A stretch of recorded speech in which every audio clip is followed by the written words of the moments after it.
Gloire soit rendue à Jésus-Christ qui nous donne ce jour de pouvoir parler de sa part. Je me présente le prophète Alain Mamba, président de l'Église Génération pour Christ.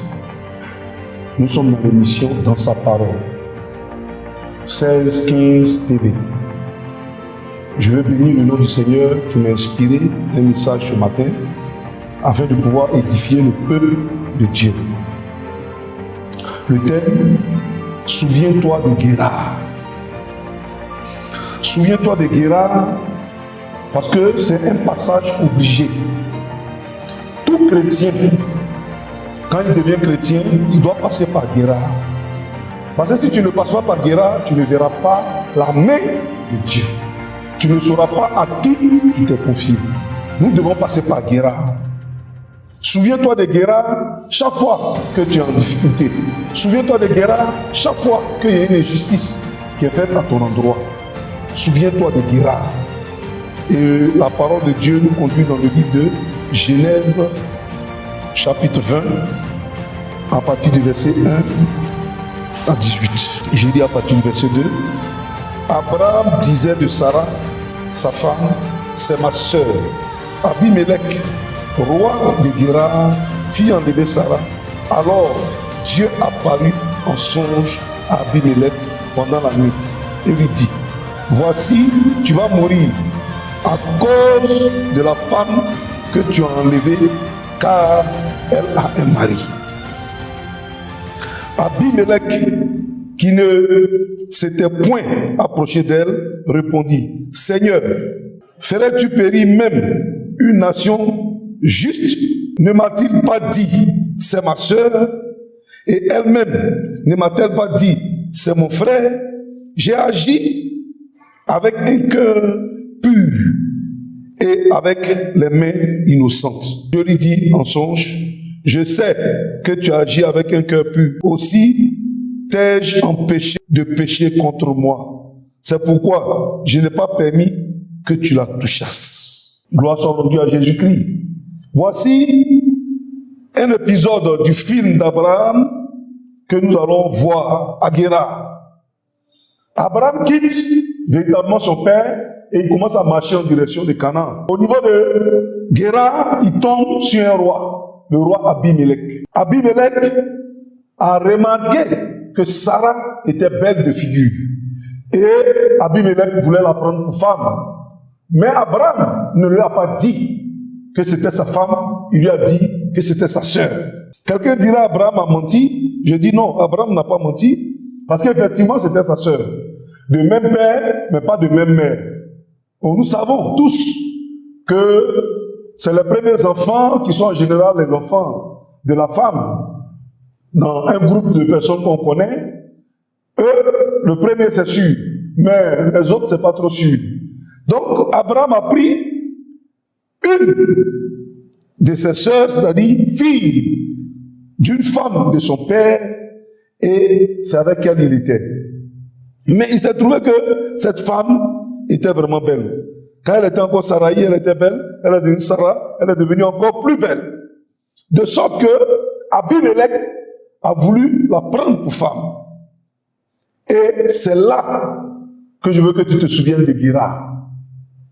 C'est là que je veux que tu te souviennes de Guérard. Parce que ce jour-là, l'Éternel est descendu dans la maison d'Abimelech. Il est descendu en songe, dans le songe d'Abimelech, pour lui dire, tu ne toucheras pas celle-là. Gloire soit rendue à Jésus-Christ. Un jour, il faut que tu passes par Guérard. Un jour, il faut que tu voies la main de Dieu dans ta vie. Un jour, il faut que tu voies la délivrance que Dieu opère. Quand Dieu a un plan pour toi, Dieu descend dans le songe de ton ennemi. Dieu emmène aux pécheurs de se soumettre à toi. Mais là, déjà, on voit la main de Dieu qui agit et qui ne veut pas qu'Abimelech souille véritablement ce que lui, il a uni.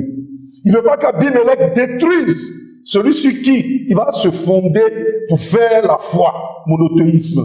Il ne veut pas que véritablement le geste d'Abimelech détruise la foi de nous qui croyons en un seul Dieu. Alors l'Éternel descend. L'Éternel descendra pour parler à ton ennemi afin qu'il te relâche. Quand l'Éternel est descendu, Abimelech a cédé. tellement étonné de ce que l'Éternel vient lui dire. Tu ne toucheras pas à cette femme. Abimelech était effrayé. Ton ennemi sera effrayé. Il sera effrayé parce que tu connaîtras Guérard. Il sera effrayé parce que Dieu doit te montrer son amour pour toi. Il doit te démontrer qu'il t'aime. Il doit te démontrer qu'il doit faire une chose parfaite avec toi. Quelque chose d'excellent avec toi. Il y a quelque chose qu'il doit faire avec toi. Donc, il ne permettra pas que l'ennemi te souille. Quand Dieu met sa main sur toi, il ne laisse pas l'ennemi te souiller. Il ne laisse pas l'ennemi te détruire. Souviens-toi de Guérard. Guérard est la manifestation de l'amour que Dieu a pour nous. Quand Dieu nous appelle, il ne nous laisse pas. Il ne nous laisse pas. Il est avec nous. Et c'est la preuve qu'à Guérard, quand il est descendu dans la chambre d'Abimelech, Abimelech a rendu tous ses projets qu'il avait pour Sarah, il a abandonné. Et le sorcier de ta famille, de ta vie, de ton quartier, abandonnera tous les projets qu'il a pour toi. Parce que ton Dieu va se révéler à lui. À Guérard, Dieu se révèle à nos ennemis. À Guérard, Dieu parle à nos ennemis. Et il leur dit, relâchez, relâchez. Si vous ne relâchez pas, je vous supprimerai la vie.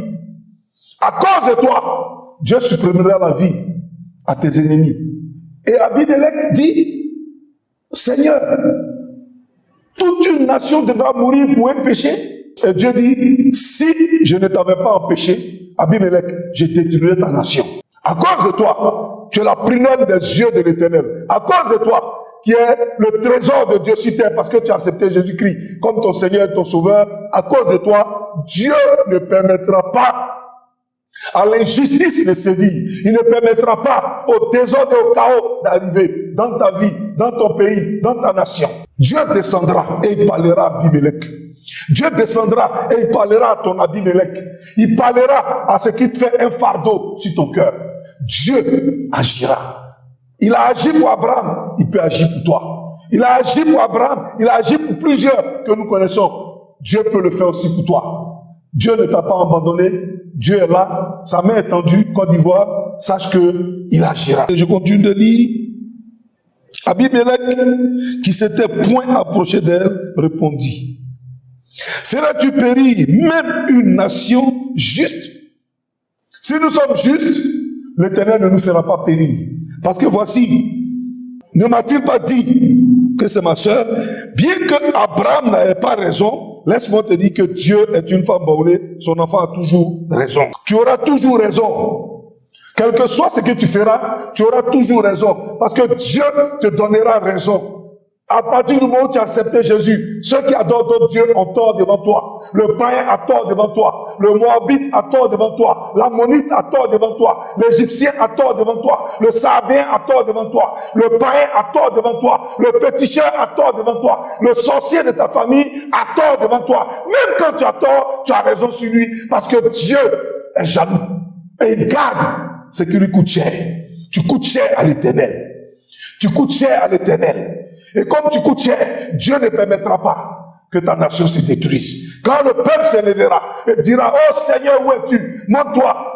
La nation ne sera pas détruite. Quand le peuple s'élèvera et dira, Seigneur, Seigneur, nous t'invoquons, viens à notre secours, la nation ne sera pas détruite. Quand le peuple s'élèvera et dira, Dieu, viens nous sauver, la nation ne sera pas détruite. La puissance de Dieu sera exprimée, de sorte que les principautés, les dominations qui se sont levées contre ton pays, contre ta nation, contre ta vie, seront dans la confusion. Car ton Dieu descendra dans la maison d'Abimelech, il descendra dans la maison de ton ennemi, et il verra la main de Dieu puissante et il comprendra que tu es un enfant de Dieu. Tu es la prunelle de Dieu de l'Éternel. Tu es celui qui est loin de l'Éternel. Tu es celui sur qui Dieu a déposé véritablement son option, son approbation. Et Dieu compte sur toi pour que le royaume de Dieu avance. De sorte que Dieu ne permettra pas.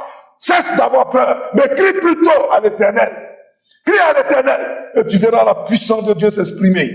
Dieu va s'élever avec le grand et le petit bouclier et il agira. Et il continue pour dire maintenant, au verset 7, rends la femme de cet homme, car il est un prophète. Il priera pour toi et tu vivras. Mais si tu ne la rends pas, sache que tu mourras, toi et ce qui t'appartient. Et ces gens furent saisis d'une grande frayeur. au verset 8, verset 9. Abimelech appela aussi Abraham et lui dit, qu'est-ce que tu nous as fait? En quoi t'ai-je offensé? Que tu aies fait venir sur moi et sur mon royaume un si grand péché. Tu as commis à mon égard des actes qui ne doivent pas se commettre. Et Abimelech dit à Abraham, quelle intention avais-tu pour agir de la sorte? Abraham répondit, je me disais qu'il n'y avait sans doute aucune crainte de Dieu dans ce pays. Laisse-moi te dire que dans ce pays, il y a la crainte de Dieu. La crainte de Dieu empirique, c'est-à-dire, même nos parents savent que Dieu existe. Tout le monde a une notion de Dieu. Et ces gens-là connaissaient Dieu. Dieu s'était révélé à eux. Et Dieu s'est révélé à la Côte d'Ivoire. C'est pas tous ceux qui vont à l'église qui connaissent Dieu. Il y a d'autres qui sont à la maison qui connaissent Dieu. Ils savent que l'Éternel, le Dieu Tout-Puissant existe. Ils savent que le Créateur du ciel et de la terre existe. Donc, Abraham avait cru que les gens ne connaissaient pas Dieu. Les gens connaissaient Dieu. Ils savent de quoi Dieu est capable. Dieu est capable de frapper toute une nation à coup d'un seul. Tu es la prunelle des yeux de l'Éternel. Dieu ne permettra pas. Aie le courage de pouvoir invoquer ton Dieu. Invoque l'Éternel Dieu des armées. Invoque Jéhovah Nissi, le Dieu des victoires. Invoque Jéhovah Rapha, le Dieu qui guérit. Invoque Jéhovah Nissi, le Dieu des victoires. Invoque-le et tu verras sa gloire se manifester. Au verset 11, Abraham répondit, je ne savais pas qu'il y avait sans doute aucune crainte de Dieu dans ce pays et que l'on me tuerait à cause de ma femme. De plus, il est vrai qu'elle est ma sœur, fille de mon père. Seulement, elle n'est pas fille de ma mère.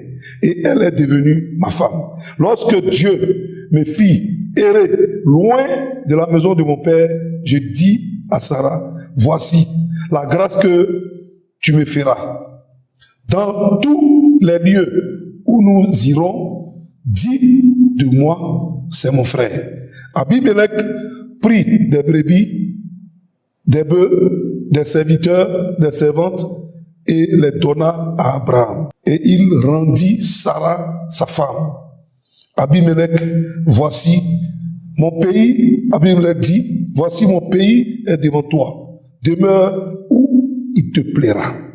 Laisse-moi te dire que lorsque tu passeras par Guéra, ton ennemi viendra se prosterner devant toi. Celui qui t'avait attaché, il va se prosterner devant toi. Celui qui t'avait lié, qui t'avait livré au sorcier, sera obligé de se prosterner devant toi. Le jour de la défaite, véritablement, de ton ennemi, tu verras quelque chose de glorieux se manifester dans ta vie. Qu'est-ce qui s'est passé?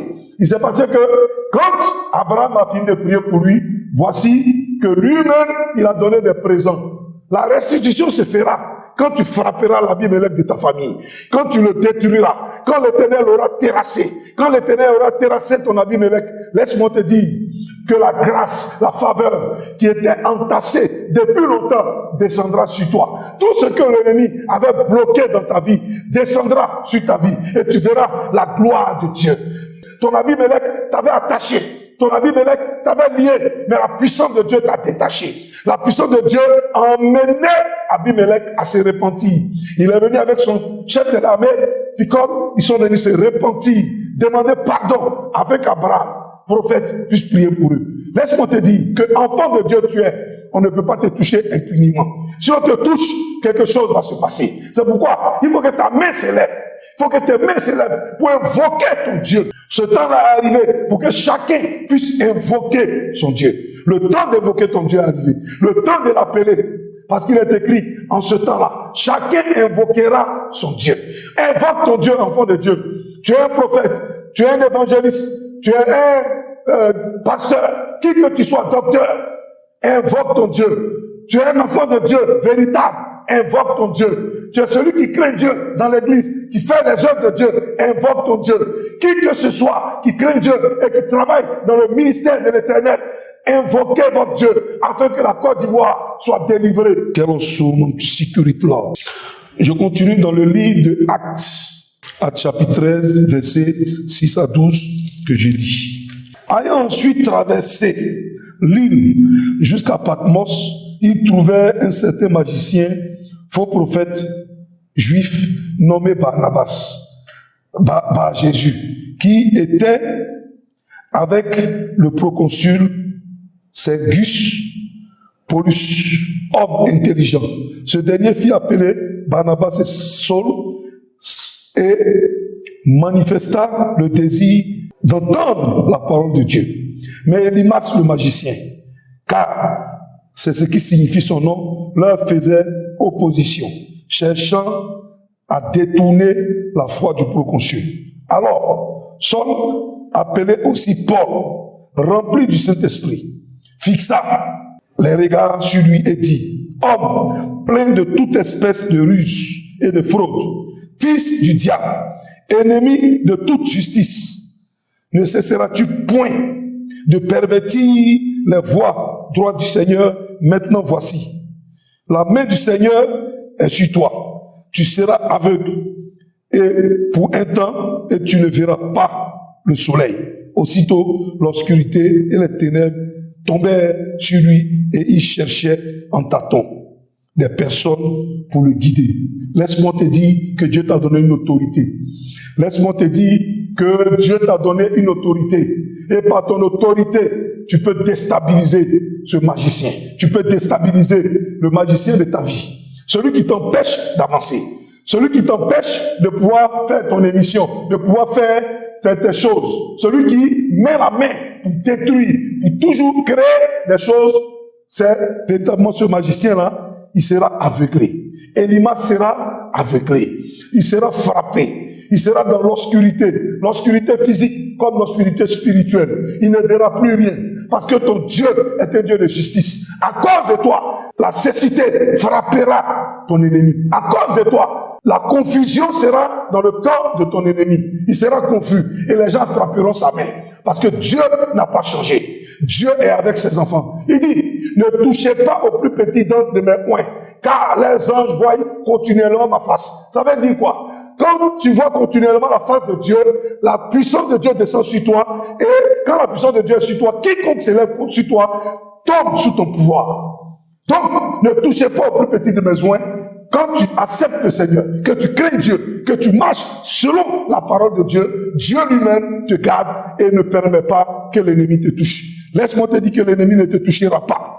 La gloire de Dieu sera manifestée pour te protéger, pour venir sur toi. Je continue en Actes 12, cette fois-ci, versets 20 à 24, pour dire qu'il faut passer par Guérard. Il faut passer par la manifestation de l'amour de Dieu pour toi. Il faut que Dieu te démontre son amour. Il faut que Dieu te démontre que tu n'es pas seul, qu'il sera avec toi jusqu'à la fin des temps. C'est l'onction de Dieu qui est sur toi qui te permettra de décoller. Que tu es mort, que tu es vivant. Au moment de l'enlèvement, c'est la présence de l'Esprit de Dieu sur toi qui te connectera à l'Éternel. Et tu sortiras de ta tombe ou tu seras à l'éternel, tu disparaîtras pour aller là où il y a la tête. Le reste du corps viendra s'associer. Je veux dire, c'est l'Esprit de Dieu qui est sur toi qui te protégera de ton vivant. Et c'est l'Esprit de Dieu qui est sur toi qui permettra que tu puisses véritablement aller au paradis dans une connexion avec l'Éternel. Actes 12, 20 à 24. Voici ce qu'il est écrit. Hérode avait des dispositions hostiles à l'égard des Tyriens et des Sadoniens. Mais il vint le trouver d'un commun accord et après avoir gagné la Blast, chambellan, ils sollicitaient la paix avec la paix parce que leur pays tirait sa subsistance de celui du roi. À un jour fixé, Hérode revêtu des habits royaux et assis sur son trône, les haranguait publiquement. Le peuple s'écria, voix d'un Dieu et non d'un homme. Au même instant, un ange du Seigneur le frappa parce qu'il n'avait pas donné gloire à Dieu. Il expira rongé des vers. Pour toi, quelqu'un sera frappé et rongé de vers. Pour toi, quelqu'un va expirer quand on l'appellera Dieu. Quelqu'un sera frappé parce qu'il se portera pour proclamer Dieu. Il sera frappé, il sera rongé, il sera consumé. Laisse-moi te dire qu'Abimelech tombera. ton héros tombera. Celui qui te met les bâtons dans les roues tombera. Parce que ton Dieu n'a pas changé. Son amour pour toi est grand. Son amour pour toi est puissant. Toi, élève la voix vers lui. Toi, glorifie son nom. Hérode n'a pas glorifié le nom de l'Éternel. Hérode s'est fait glorifier lui-même. Hérode s'est autoproclamé Dieu avec petit d. La puissance de Dieu donc est descendue instantanément. La puissance de Dieu descendra instantanément dans ta vie quand ton Hérode se dira qu'il a la victoire, que c'est fini pour toi, c'est terminé, il en a fini avec toi. Laisse-moi te dire que tes pleurs, tes larmes, tes cris en feront la puissance de Dieu agir instantanément. Et elle agira et frappera l'ennemi, consumera l'ennemi et il sera dans la confusion car ton Dieu n'a pas changé. Il est le même hier, aujourd'hui et éternellement. Il est celui qui a créé pour que nous soyons heureux. Il a créé le ciel et la terre, les eaux, les montagnes pour que nous soyons heureux, les poissons, les animaux pour que nous soyons heureux. Il a créé toutes ces choses pour que tu sois heureux et non pour que tu pleures. Lorsque tu pleureras, lorsque tu crieras à l'Éternel, quelque chose va se passer. Le deuxième ciel sera ébranlé, Hérode sera frappé et il sera comme des vers. À cause de toi, il rendra des gens aveugles. À cause de toi, il frappera de stérilité à Abimelech. À cause de toi, il terminera une nation. À cause de toi, Dieu va frapper Hérode. Ton Hérode doit tomber. Ton Hérode doit tomber. C'est pourquoi tu dois passer par Guéra. Guéra, le symbole de la manifestation de la grandeur, de l'amour de Dieu pour nous. Guéra, la puissance de Dieu doit être manifestée. Quand tu seras confronté à un problème, à une difficulté, Guéra, souviens-toi de Guéra. Quand tu seras confronté à un problème difficile, souviens-toi de Guéra. À Guéra, l'ennemi a mordu la poussière. À Guéra, le serpent de ta vie est venu se mettre en genoux. À Guéra, celui qui dit qu'il t'avait lié est venu se repentir et te libérer. C'est quoi ce matin? Laisse-moi te dire que tu es libéré. Tu es libéré des principautés, des dominations, des autorités, des princes de ce monde des ténèbres. Laisse-moi te dire que les chaînes sont brisées. Ce matin, la puissance de Satan a foutu le camp et la puissance de Dieu a pris toute la place. Ce matin, tu fais un tour à Guéra pour voir la manifestation de l'amour de Dieu, pour voir la puissance de Dieu en action, pour voir le oint des oints, l'Éternel des armées, le Dieu tout-puissant, l'alpha et l'oméga, celui qui appelle à l'existence ce qui n'existe pas dans ta vie a existé. Oui, tu dois passer par Guéra. Oui, tu dois passer par Guéra. Et quand tu passeras par Guéra, tu verras la grandeur de mon Dieu. Tu verras la grandeur de mon Dieu. Tu verras la puissance de mon Dieu. Tu verras l'amour de mon Dieu. Car Dieu t'aime. Laisse-moi te dire, Côte d'Ivoire, Dieu t'aime. Élève la voix avec ton Dieu. Élève la voix avec ton Dieu et tu verras sa grandeur. Élève la voix avec ton Dieu et tu verras sa puissance. Tu es la prunelle de l'Éternel, des yeux de l'Éternel. Dieu ne permettra pas qu'on te touche. Dieu ne permettra pas qu'on te touche. Il est jaloux parce que toi tu as accepté Jésus. Il est jaloux parce que l'Esprit de Dieu est sur toi. Il ne permettra pas que ton ennemi t'atteigne. Quel moment tu sécurises là. Où que tu sois, quoi que tu fasses, sache que l'Éternel est vivant. Sache que l'Éternel est tout puissant. Sache que la main de Dieu n'est pas limitée. Là où les hommes, leur main s'arrête, commence la manifestation de la main de Dieu. Là où les hommes ne pensent pas, Dieu dort là-bas. Véritablement, mon frère, ma soeur, le temps est arrivé pour toi, pour que ton Dieu manifeste son amour pour toi. Tu dois passer par Guéra. Souviens-toi de Guéra. Souviens-toi de Guéra. Souviens-toi de Guéra. Et sache que Dieu ne t'a pas abandonné et Dieu ne te laissera pas. Dieu viendra à ton secours et il te tirera d'affaire. Nous voulons bénir le nom du Seigneur ce matin. Pour quiconque a écouté ce message, qu'il sache qu'un jour, il doit passer par Guéra. Guéra, c'est le symbole de l'ennemi qui vient se mettre en genoux devant toi. Guéra, c'est le temps où le juste est délivré par la main de Dieu. Et le juste, c'est le chrétien. Nous voulons bénir ton nom, Seigneur, pour ce message. Que tu touches le cœur de quiconque a écouté et fais du bien à quiconque va écouter encore et donne gloire à ton nom. Au nom de Jésus, j'ai prié. Que Dieu vous garde. Nous espérons que vous avez été richement bénis par ce contenu. Pour rester connecté et recevoir toutes nos productions chrétiennes, nous vous invitons à vous abonner à nos pages YouTube et Facebook 1615 TV. Demeurez bénis.